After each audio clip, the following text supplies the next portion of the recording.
That guy, he just has to touch you once. Shit's going down. He's so different than anybody else in the division. Like, he knocks everybody out. Everybody hits hard. They all hit hard. But he putting that shit fucking down. dude hits hard.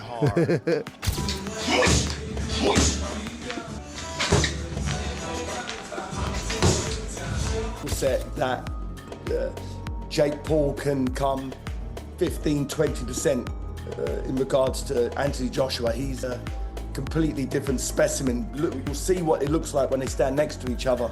Joe Rogan's response to Anthony Joshua's rigorous new training schedule for the purported bout with Jake Paul says it all. Rogan described Joshua as dangerous and cautioned that Jake Paul might have finally accepted a fight he can't talk his way out of after seeing leaked film of the former heavyweight champion throwing explosive combinations and training with elite instructors. Rogan thinks that if Jake dares to enter the ring, this fight might end quickly and brutally since Joshua appears to be more determined, quick, and cruel than he has been in years.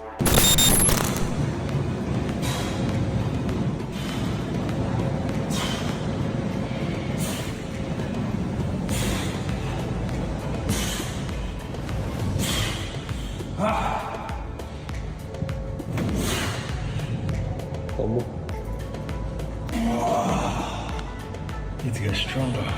According to Marquis of Queensberry regulations, the battle between Jake Paul and Anthony Joshua will be a fully sanctioned professional heavyweight bout. Each of the 8 rounds will last 3 minutes, and both fighters are required to wear 10-ounce gloves. In order to maintain competition, Joshua must weigh no more than 245 pounds. Each fighter's professional record will determine whether they win or lose. This is authentic. Professional bout. This is going on people's records. AJ gotta take him serious because this isn't some exhibition. We're running out some judges to act like there's a decision and someone won. No, someone's gonna win, someone's gonna lose here. It's 8 rounds, 3-minute rounds. Again, heavyweight, pro bout, 10-ounce gloves. AJ talking about breaking internets over faces. I think he meant to say breaking his face on the internet.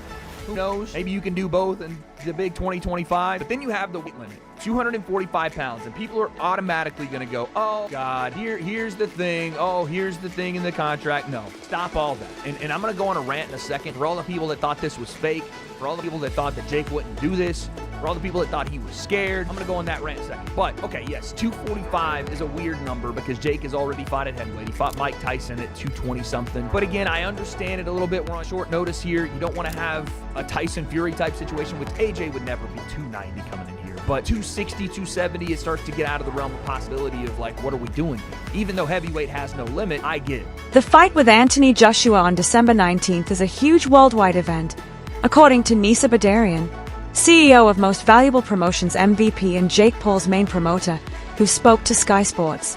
While Joshua might be the more seasoned fighter, he emphasized that Paul's false confidence might be the X factor.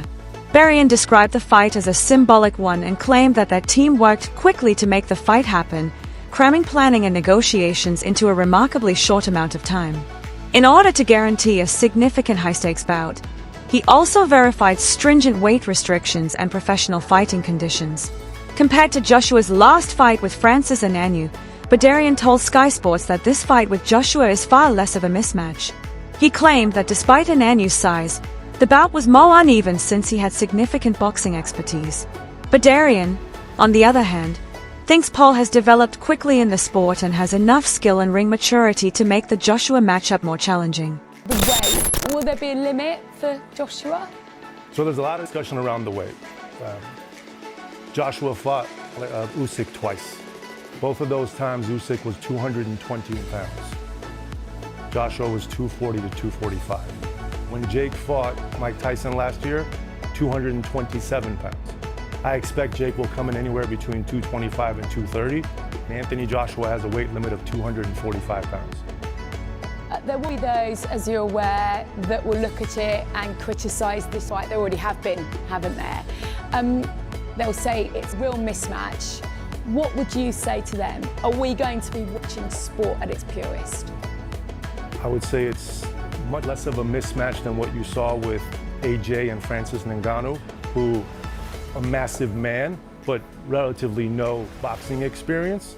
I would say it's much less of a mismatch than AJ's 9th or 10th fight against guys who've been knocked out 20 to 25 times, given AJ's pedigree. Jake is built for this. Jake is built for the big moments. So do I think it's dangerous for Jake Paul? Absolutely. Do I think it's also dangerous for Anthony Joshua? 100%. By entering the ring with Anthony Joshua, Jake Paul is taking a huge risk. Lawrence Okolie, a former cruiserweight champion, has cautioned that Joshua's enormous stature and strength pose a major risk to Paul's health. In the meantime, former two-time world champion David Benavidez has stated unequivocally that Joshua's extensive experience at the top level is putting Paul in danger. I give 100% respect to Jake Paul, but that's a dangerous fight for him. He probably gets knocked out, and I'm not trying to be a hater. I'm not saying nothing bad, but Anthony Joshua is Anthony Joshua. You know, he's a multiple-time champion, Olympic gold medalist. You know what I mean? The last time somebody stepped in the ring with him that didn't have the boxing experience was Ngannou, and you've seen what happened to him. But big respects to Jake Paul. It's gonna be a good card. You know what I mean? It's a big fight, and it's a good fight, man. I give 100% respect to Jake Paul for even taking that fight. The Ring 4, November 22nd. Watch only on DAZN. Carl Froch has questioned Anthony Joshua's choice to fight Jake Paul, arguing that AJ is essentially cashing out. Froch contends that Joshua appears to be more driven by money than legacy at this time, having previously amassed a fortune and experienced championship glory. Froch believes Joshua has little left to show in traditional boxing given his financial stability, and is opting for the simplest path with a lucrative crossover matchup. What else have we got to consider? Is AJ cashing out? Well, I did say a year ago when he got splattered by Daniel Dubois that he's finished now. He won't get that confidence back. He's not had any confidence, in his head. No belief for a long time. And I don't think he can get back to world levels. There's a couple of new young guns now coming through. It's like a changing of the guard. And when Usyk retires, I don't know what Daniel Dubois is going to do next, but I don't know what Daniel Dubois did to him. Then he went and lost to Usyk. But there's a few new heavyweights coming through. Moses Atama, just to mention one. And you wouldn't start putting AJ in with any of these young up-and-comers that can punch hard, because I just don't think he's got the chance, because the ambition and the desire is going to be gone. So AJ most definitely is cashing out, and you can't fault him. Fair play to him. He's going to get a massive payday, maximise his exit route by fighting fake Paul. Some boxing enthusiasts are placing all of their bets on Jake Paul's strength because they think he could defeat Anthony Joshua. Paul has demonstrated real striking power in his fights, landing powerful blows that have knocked down or out numerous opponents despite being called a YouTuber-turned-boxer. For example, Tyson Fury recently stated that Paul might defeat AJ due to his increasing strength and bulk at heavyweight. Paul, meantime, has stated on numerous occasions that Joshua's chin is weak, implying that a precise, well-timed shot may put an early stop to the match. I think it's a possibility. No one is backing Jake Paul currently. You've seen him in the ring, you can see that he's got some knockout power, and I also believe people don't look at Joshua's last few fights, and I don't think it's going to be as big of a landslide as people feel. I feel like there's an overhand right that could easily land, and I wouldn't predict that Joshua's chin can last that. The problem is that all the pressure's on Joshua at the moment. So Jake Paul, if he gets knocked out in 12 seconds, he should get knocked out. The problem is, as soon as Joshua starts taking damage, all of a sudden he's thinking, the world is watching me, I'm a professional fighter, and I'm getting beat off a YouTuber. All of the pressure is on Joshua, and that's a lot that can weigh on a man. You can't deny that Jake Paul has power. I think it's one of his only attributes. I think he's a very poor boxer, but what he does have is a weird technique where you don't know what he's got power. How do we know he's got power?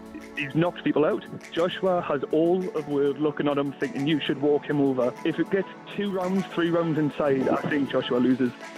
This is being referred to by many as a David versus Goliath match. Anthony Joshua, a big heavyweight with championship experience and a significant physical advantage, will face Jake Paul, who has gained notoriety through social media and lighter-weight boxing.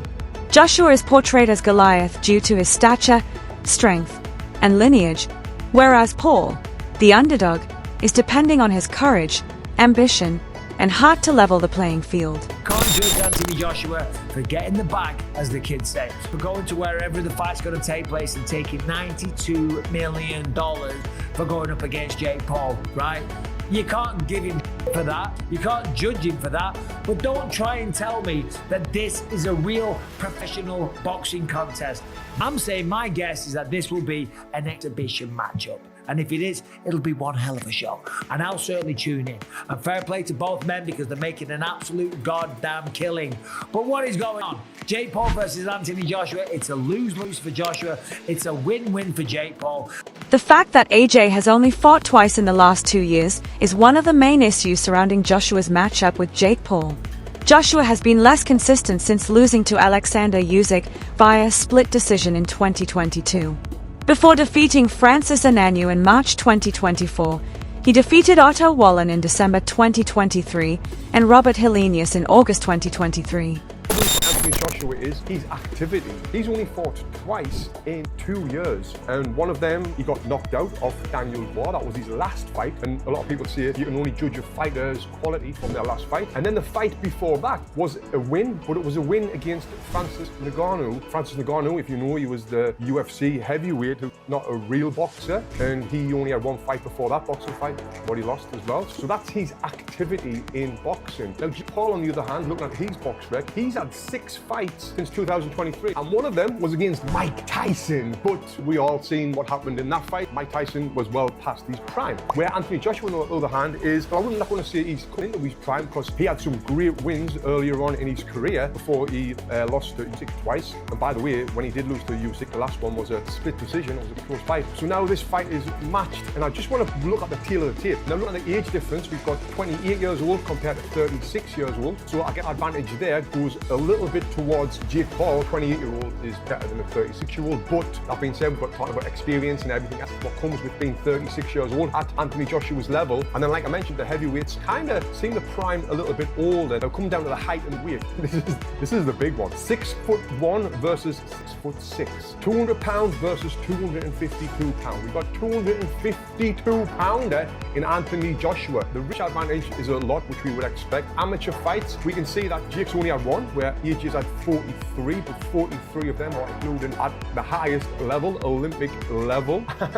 And yes, he won the Olympic bloody gold medal, if I don't need to remind you. Now, in pro record, Jake Paul has had 13 fights, lost 1. AJ has had 28 fights, and he's lost 4 with 25 KOs. Regarding the forthcoming battle between Anthony Joshua and Jake Paul, David Haye has offered a grave warning, calling it an obvious mismatch. The former heavyweight champion told Sky News that he believes Joshua might cause Paul terrible harm and that Paul's safety is in grave danger. Haye painted a bleak vision of what would occur if Paul underestimates Joshua's stature, strength, and experience, going so far as to suggest that the fight might be his final day on earth. Anthony Joshua and Jake Paul are physically very different. Paul is roughly 6 feet 1 inch with a reach of 76, whereas Joshua is 6 feet 6 inches with a reach of 82. Joshua usually weighs between 240 and 250 pounds. However, he is limited to 245 pounds for this battle. Paul, on the other hand, has only bulked up to about 227 pounds during his prior heavyweight bouts and has spent the majority of his career as a cruiserweight. Joshua may have a significant advantage in strength and reach because to his size and weight advantage. It's a big money fight, £100 million potentially. Are you confident it'll happen? I wasn't confident when I first heard about it. It sounds like one of those fairy tale fights that people talk about but don't actually get over the line. I heard this 3-4 months ago. I just dismissed it. I heard it a week ago. I went along with it, but deep down I thought this isn't going to happen. And today it's been made official. Jake Paul is going to get in a ring, boxing match, boxing gloves, to mix it with one of the most dangerous heavyweights on the planet. Someone who is Olympic gold medalist, won the heavyweight championship twice. Although he lost his last fight, he's a very good Daniel Dubois. He's a top 10 heavyweight on the planet versus instant sensation, someone who's a latecomer to boxing, has boxed at a very moderate level. I'm talking domestic level, and he lost to Tommy Fury, for instance. And Tommy Fury, who he lost to, versus Anthony Joshua, they're two completely different sports. So I commend Jake Paul for putting himself in harm's way, because boxing is a dangerous game. People have died in the ring, people have been seriously injured, maimed, and he believes himself enough to do it on a massive scale, because it's not about money. He's got enough money. This is him wanting to push the boundaries of reality. He's manifested an amazing life for himself. He's a superstar, and I think he wants to try and do the unthinkable. He wants to. It's an insane challenge he's put himself up for, but you've got to give him credit. You say in a challenge, you've described it before as Jake Paul being a cat versus Anthony Joshua's lion. Yeah. I mean, they're not equally matched on any sense, are they? There's not one element of their boxing skill set that Jake Paul can come 15-20% in regards to Anthony Joshua. He's a completely different specimen. Look, you'll see what it looks like when they stand next to each other. By agreeing to fight Jake Paul, Anthony Joshua is taking a significant risk. And for a lot of analysts, it's not just about what might occur in the ring, it's also about how it might affect his legacy. Former heavyweight Dave Allen said that Joshua's accomplishments would be undermined if Paul even punches him. Some contend that this battle is solely motivated by money. In defense of it, Eddie Hearn stated, "You can't eat legacy." An increasing number of people are worried that AJ would trade his well-respected reputation for a sizable payout, and that if things go wrong, he might end up being known more for a money grab than for his greatness as a boxer. A lot of boxing fans will think this is a massive stain on his career and a bit of an embarrassment. Now, you two have done it. I'm sure you would both fight Jake Paul tomorrow, wouldn't you? Yeah, but we're both retired. And we'll be looking at it saying, still a need fight because he can't box, he's useless. So it's risk reward, minimum risk, massive reward. So of course we'd fight Jake. No, but you say that, it's a big risk, Carl. Big risk. I'm not having that. Big risk. If you don't go and annihilate him in the first 30 seconds, it's fixed. Can you right, it's fixed. Oh, he's pulling him round. Yeah. He's talking about me fighting him though. So would you think that's fixed if I didn't go and annihilate him? 11 years retired, I think that's the point George makes. He always does a little dig and no, but say you go out there and it's a tough fight for you. You can say, well, what would you expect? I haven't boxed for 11 years. But then it's like, it's hard, isn't it? It's hard. Do you want that? Nobody thinks any less. You've got the best ending. Yeah, I've got for your career. Definitely. So, nobody thinks any less of Mike Tyson because he lost to Jake Paul. He was 58 years old. Yeah, exactly. So he's an hospital week. Listen, I've been retired 11 years, and I'd still go in there, in my opinion, and whoop him. I don't think it'd be hard at all. So listen, he won't fight me. Pretend he don't know who I am now for a start. So he's still. How can he not know who you are? Crotch means business. How can he not know? But a lot of boxing fans and experts are starting to think that Anthony Joshua is about to reach his peak. Joshua has demonstrated resiliency in the face of adversity throughout his career, including as his 2 defeats against Alexander Usyk, by emerging from each bout stronger. In recent months, people have noticed that he exudes a distinct atmosphere. He appears calmer, more concentrated, and more driven. But then sports is so psychological. Combat is so psychological. And I think the ups and downs of AJ's career have come because of the ups and downs of the psychology, you know? When AJ's on mentally, he's a different guy, man. I mean, I can remember early in his career just being this destroyer and just having this utter mean streak in there, and it would just come out of him when he would fight. You could just see it. He had that it factor, and he was so popular. I mean, and then I remember being at the Ruiz fight at the Garden, and he gets hit with like this grazing shot, never recovers, and he's gone. And this is after I watched him knock out Klitschko at Wembley, getting up off the canvas in front of a crazy crowd. So I'm like, I'm leaving the Garden, and I'm like, what happened to this guy? What, you know? Some people view Anthony Joshua's choice to take on Jake Paul as a high-stakes risk to his reputation and physical health. Many insiders worry that if things go wrong, the fight might damage AJ's reputation even if it offers enormous financial rewards. Joshua, according to his detractors, runs the risk of making what ought to be a well-received veteran comeback into a circus show.